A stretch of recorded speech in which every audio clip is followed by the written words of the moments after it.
வணக்கம். இன்று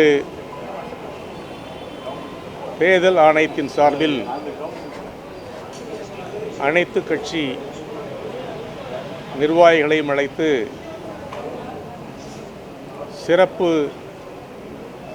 திருத்த வடிவத்தை எங்களிடத்தில் சொன்னார்கள். அவர்கள் கூறியிருக்கிற இந்த எஸ்ஐஆர் கொடுக்கும்போதே பீகார் மாநிலத்தில் மிக சிறப்பாக நடந்திருக்கிறது, அந்த வடிவத்தை இங்கும் சமர்ப்பிக்கிறோம் என்று சொன்னார்கள். அதை காங்கிரஸ் கட்சியின் சார்பில் முதலாக பீகார் மாடல் தேர்தல் என்பது அப்பட்டமான மக்கள் விரோத ஜனநாயக நடைமுறை என்பதை வலியுறுத்தினோம்.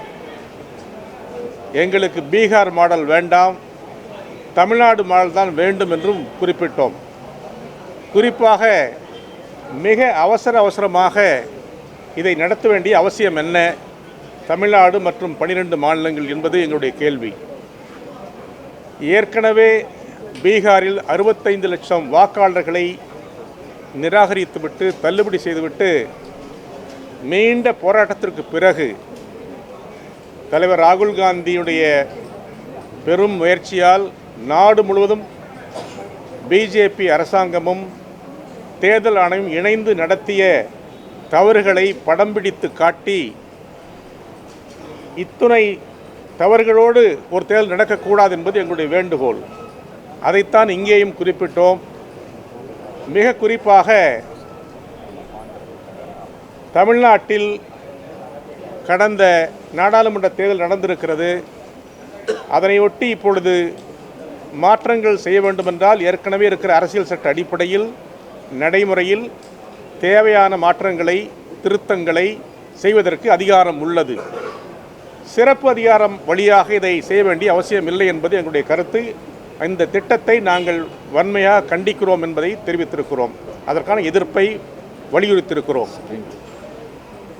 மிக முக்கியமாக தேர்தல் ஆணையம் இன்றைக்கு உச்சநீதிமன்றத்தில் வழக்கு இருக்கிறது. தேர்தல் ஆணையத்தின் நடைமுறைகளை உச்சநீதிமன்றம் கேள்வி எழுப்பியிருக்கிறது. காங்கிரஸ் கட்சி மிக தெளிவாக உச்சநீதிமன்றத்தில் வாதாடி இருக்கிறது. அது இன்னும் நிலுவையில் இருக்கிறது. ஒரு செயல் உச்சநீதிமன்றத்தின் செயல்பாட்டு இருக்கும்போது, நடவடிக்கையில் இருக்கும்போது அடுத்த கட்டத்திற்கு நகரக்கூடாது என்பது ஒரு மாண்பான விதி. அந்த முறைகளையெல்லாம் தகர்த்துவிட்டு 4ஆம் தேதி வரும் மாதத்தில் உச்சநீதிமன்றத்தில் இந்த வழக்கு வருகிறது.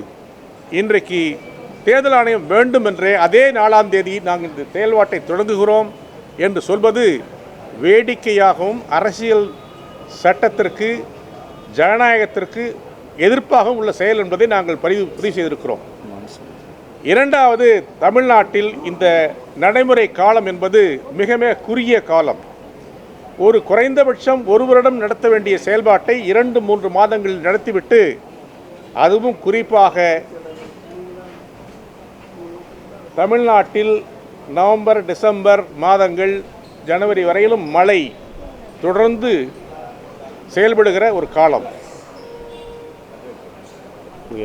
இந்த காலகட்டத்தில் பல்வேறு விதமான சூழலில் மக்கள் எப்படி வெளியிலே வருவார்கள், அதிகாரிகள் எப்படி மக்களை சந்திப்பார்கள், அல்லது அரசியல் கட்சி தலைவர்கள் நண்பர்கள் கூட எப்படி செயல்படுத்துவார்கள் என்பதில் நிறைய பிரச்சனை இருக்கிறது.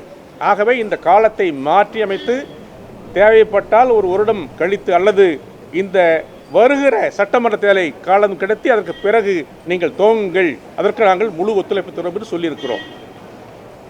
மூன்றாவது, மிக மிக முக்கியமாக கர்நாடகத்தில், மத்திய பிரதேசத்தில், மகாராஷ்டிராவில், ஹரியானாவில் நடந்த மிகப்பெரிய கோளாறுகள், தேர்தல் ஆணையம் நடத்திய குழப்பங்கள், உண்மையான வாக்காளர்களை நீக்கிவிட்டு உயிரோடு இருக்கிற வாக்காளர்களை நீக்கிய காலமெல்லாம் நாங்கள் பார்த்தோம். அதையெல்லாம் தலைவர் ராகுல் காந்தி படம் பிடித்து காட்டியிருக்கிறார். இதற்கு இதுவரையில் தேர்தல் ஆணையம் எந்த பதிலையும் சொல்லவில்லை, மறுப்பும் சொல்லவில்லை என்பதை நாங்கள் பார்க்கிறோம். இதையெல்லாம் கணக்கில் எடுத்துக்கொண்டு தமிழ்நாட்டில் உண்மையான வாக்காளர்கள் செயல்பட வேண்டும், அவர்கள் வாக்களிமை வேண்டும். தவறானவர்கள் இங்கே இணையக்கூடாது. குறிப்பாக வெளி மாநிலத்திலிருந்து தமிழ்நாட்டிற்கு வந்து வேலை பார்க்கிற வெளி மாநிலத்தவர்கள், புலம்பெயர்ந்தவர்களை இங்கே வாக்காளர்களை இயக்கக்கூடாது என்பதையும் தெரிவித்திருக்கிறோம். இது பெரும்பான்மையான கட்சிகள் இந்த ஆணையத்தின் நடவடிக்கையை எதிர்த்திருக்கிறோம். இது ஆணையத்துடைய செயல்பாட்டை மாற்றியமைக்க வேண்டும் என்று வேண்டுகோள் வைத்திருக்கிறோம். இது பெரும்பான்மையான கட்சியுடைய விருப்பம், வேண்டுகோள். ஒரு சில கட்சிகள் மட்டும்தான் இதை ஆதரித்திருக்கிறது. இதுவும் அங்கே நடந்த நிகழ்ச்சியில் ஒரு பகுதி.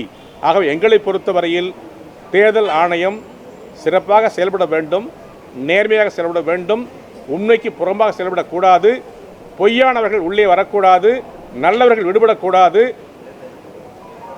எல்லா வாக்காளர்களுக்கும் உரிமையில் வழங்கப்பட வேண்டும், அதற்கான ஆவணம் செய்ய வேண்டும் என்பதை அழுத்தம் திருத்தமாக சொல்லியிருக்கிறோம்.